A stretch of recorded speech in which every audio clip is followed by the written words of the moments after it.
Assalomu alaykum va rahmatulloh. O'quvchilar salomatmisizlar? Demak, sizlar bilan bugun Miftahul Arabiyya o'qish yozish 3-bo'lim 1-dars haqida gaplashamiz. Al-Wahdatu Thalitha al-Hayatul Ijtimoiyya, ya'ni ijtimoiy hayot. Muhtaviyatud dars darsimiz o'z ichiga olganki, al-Qiroa o'qish qismida al-Ailatul Arabiyya, arab oilasi, al-Qawaid qoida qismida esa an-nakira wal ma'rifa tarkibul idofa, ya'ni nakira va ma'rifa noaniq va aniq ism izofaning tashkil topishi tarkibi. Al-kitaba yozish qismida esa kitabatu fiqratin an ailatik, oilang haqida bir fikr yozish. Alamatu tarqim, ya'ni bu tinish belgilar degan ma'noni beradi. Ad-darsul avval, birinchi darsimiz al-ailatul arabiyya, arab oilasi. Avvalan al-mufradat, birliklar, afrodul oila, oila a'zolari. Ibnun o'g'il, bintun qiz, validun ota, validatun ona, jaddun bobo, jaddatun buva, ammun amaki, ammatun amma, xolun tog'a, xolatun xola, qoviyun kuchli, hubbun yaxshi ko'rish, ehtiyojat kerakli, lozim bo'lgan narsalar, mustaqilun mustaqil, tatakavvan min dan tashkil topgan, tarkib topgan, mas'ulun an ga mas'ul, turabbi tarbiya qiladi, tarbiyatun tarbiya, tunazzifu tozalaydi, tanzifun tozalash, turattibu tartiblaydi, tartibun tartib, tuhaddiru tayyorlaydi, tahdirun tayyorlash, tagsilu yuvadi, g'oslun yuvish, takvi dazmollaydi, kava dazmolladi yoki kavyun dazmollash. Thaniyan al-as'ilatu tamhidiyya, boshlang'ich savollar. Ayna ta'ishu ailatik, oilang qayerda yashaydi? Kam shaxsan fi ailatik, oilangda qancha shaxs bor? Hal ya'ishu jaddaka va jaddatuka fi baytikum, uyingizda bobongiz va buvingiz yashaydimi? Bu savollarga og'zaki javob berib qo'yasizlar. Keyingisi thalithan, uchinchisi istami' vaqro, eshit va o'qi deyilgan ekan. Buni eshitib qo'yasizlar. Biz hozir o'qib tarjima qilamiz. Al-ailatul arabiyyatu ailatun kabiratun g'oliban, arab oilasi ko'pincha katta oila. Tatakawwanu min al-jaddi wal jaddati wal avlad wal ahfad wal alaqatu qawiyatun baynahum, ya'ni bobo, buvi, bolalar va nevaralardan tashkil topgan oila ekan demak. Va ular orasida aloqa kuchli. Va hiya alaqatu muhabbatin va ta'awunin va ihtiramin, ya'ni u aloqa nima desa, u aloqa muhabbat, o'zaro bir-biriga ishonch va ehtirom aloqasi.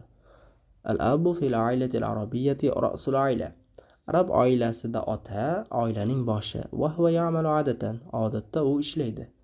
Va huwa mas'ulun 'anil ehtiyojati al-ailati min ta'amin va sharabin va libasin va ilajin va ta'limin. Va u oilaning ehtiyojlariga mas'uldir. Nimadan desa, taomdan, sharob ichimlikdan, kiyimdan, muolajadan va ta'limdan. Wal ummu hiya robbatul bayt, ona esa u uy bekasi. Ta'malu g'aliban fil bayt, ko'pincha uyda ishlaydi. Fa hiya turabbil avlad, va u bolalarni tarbiya qiladi. Va tunazziful bayt, va uyni tozalaydi. Va turattibahu, va uni tartiblaydi. Va tuhaddiru ta'ama, ovqat tayyorlaydi. Va taghsilul malabisa va takwiha, kiyimlarni yuvadi va uni dazmollaydi. Al-usratul arabiyyatu tuhibbul awlada kathiran, arab oilasi bolalarni ko'p yaxshi ko'radi. Fa adadu afrodil ailati kabirun adatan va xossatan fil rif, oila a'zolarining soni ko'p, katta bo'ladi odatda va xususan qishloqda shunday deyilmoqchi. Fal ailatul khamsatu ashkhasin ahyanan aw sab'atun aw tis'atun ila akhir. Xo'p, oilaning a'zolari soni gohida 5 ta, 7 ta va 9 tagacha boradi. Wasmul waladil akbar misla ismi jaddati adatan, odatda katta o'g'ilning ismi bobosiniki kabi bo'ladi. Walil validi laqabun aydan, otaning ham laqabi bor. Yabda bi kalimati abu kalimasi bilan boshlanadi. Va ba'daha ismul waladil kabir, va undan keyin katta o'g'lining ismi bo'ladi. Fa naqulu, aytamizki, masalan Abu Muhammad, Abu Said ila akhir. Abu Muhammad, Abu Said deb aytar ekanmiz. Ya'ishu al-abna'u ma'al walidayni fi baytin wahidin, bolalar, o'g'illar bir uyda ota-onalar bilan birga yashaydi. Va ba'da az-zawaj ya'ishuna fi bayti walidayn ahyanan va fi bayti mustaqilin ahyanan ukhra. Va uylanishganidan keyin gohida ota-onalar bilan birga bir uyda va gohida esa mustaqil holatda yashashadi.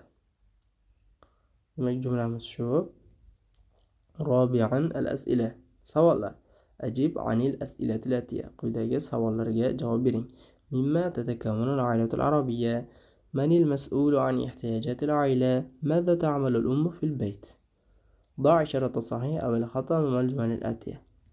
Buni o'zlaring bajarib qo'yasizlar. Bu sizlarga vazifa bo'ladi.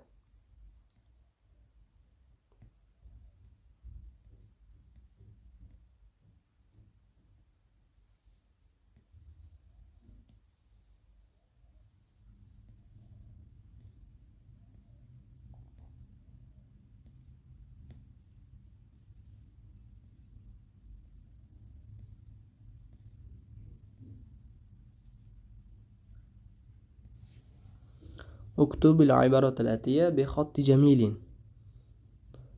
الجنة تحت أقدام الأمهات. Jannat onalar oyog'i ostida. Demak, shuni yozib qo'yar ekanmiz. Assalomu alaykum va rahmatulloh. Darsimiz tugadi.